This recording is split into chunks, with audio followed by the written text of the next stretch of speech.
I don't know what's going to happen with this Mitch situation because now I'm starting to get talked into keeping him a little bit. You wouldn't get talked into keeping Mitch? Well, the thing is, we're going to have to pay a backup anyway. Mm-hmm.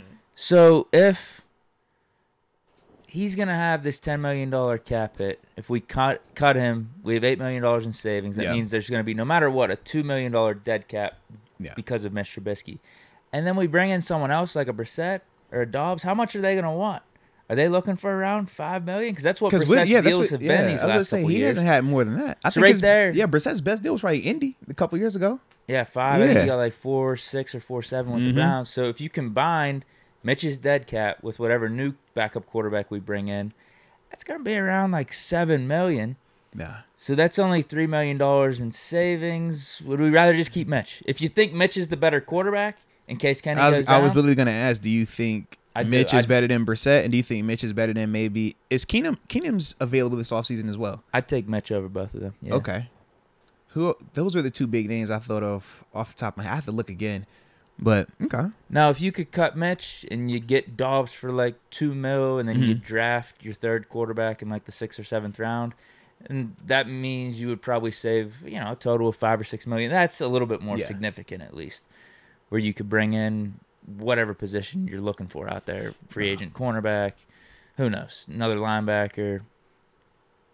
So I don't know. I mean, I could be talked into keeping Mitch a little bit right now. Yeah, for me, weirdly enough. But I don't know if he wants to be back. I was going to say that's my whole issue. I don't have to get talked into him staying. If he wanted to stay, I would love him here.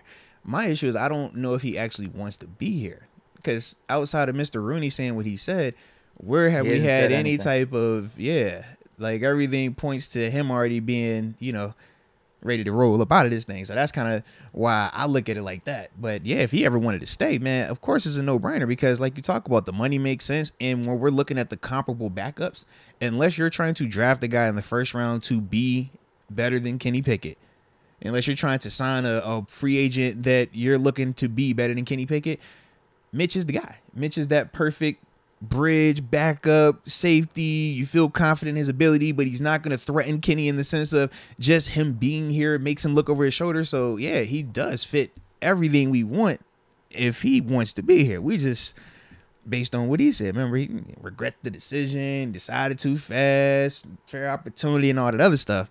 That's the part for me where I'm just like, I don't know. It doesn't seem on the surface that he has a strong desire to stay here. That's all. I wonder what his other options will be. He plays quarterback. You know how that goes. Like, if he doesn't get a legitimate chance to compete, it would make sense for him to stay. Only from a Steelers perspective. Because think about it. But no, what I'm saying is, if he doesn't get a legitimate chance to compete, like, what if someone doesn't have an open quarterback competition for him out there? What I'm saying is this. From the Steelers perspective, it makes sense because what? If Kenny were to ever go down, he's your luxury. But no matter how well he plays, is he ever going to get a legitimate opportunity to start over Kenny next season? No. So it does not make sense for him. I don't think it makes the best sense. Could you put it in the equation? Sure. But I look at it and I say, man, you take that same situation and you go in somewhere else where they don't look at that quarterback like that, or they don't view Mitch like how we view him here in Pittsburgh. I think that's the better option for him, because then it's a fresh start. He go out there and he play like he played. Think about when he played the Bucs this year and he came in and did what he did, right? If he does that anywhere else, they looking at him like, yup, I love this, man. He could be the guy. What we say here, people were hating on it. People were trying to do everything but give him credit for it. It's like, man, you don't want to keep dealing with that. That helps the team, but that don't help him. Yeah. I'm just thinking money. You got a guaranteed like $8 million base You're salary in that here. element, sure. Whereas you would take less money somewhere else, and if you're not guaranteed a shot to compete, it just might make sense to stick around here. No. But you're right, to your point. If another quarterback goes down somewhere else, he has a better chance to maybe carve out a long-term role, or potentially, maybe be their long-term starter if he plays well. Like, as simple as this sounds, I think of Baker Mayfield's situation in L.A. right now with the Rams.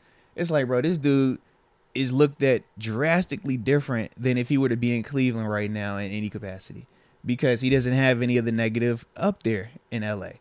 In Cleveland, no matter what he does, we're going to think of what? Hey, man, we didn't see him stink it up out here in Cleveland before. If you're a Browns fan, you're going to be like, man, I believe it. No, I don't believe it. I didn't see him mess it up before.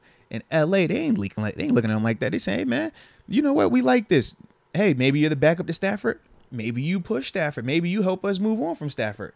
But it's just a little bit more optimism because it's that different scene and there's no baggage that came with him out there. Whereas when you stay, if he were to go back to Carolina, regardless of what he does, is going to be baggage there. And that's the thing I think with Mitch, he's going to have here, regardless of if it's fair or not. I just think that that's always going to come with him now.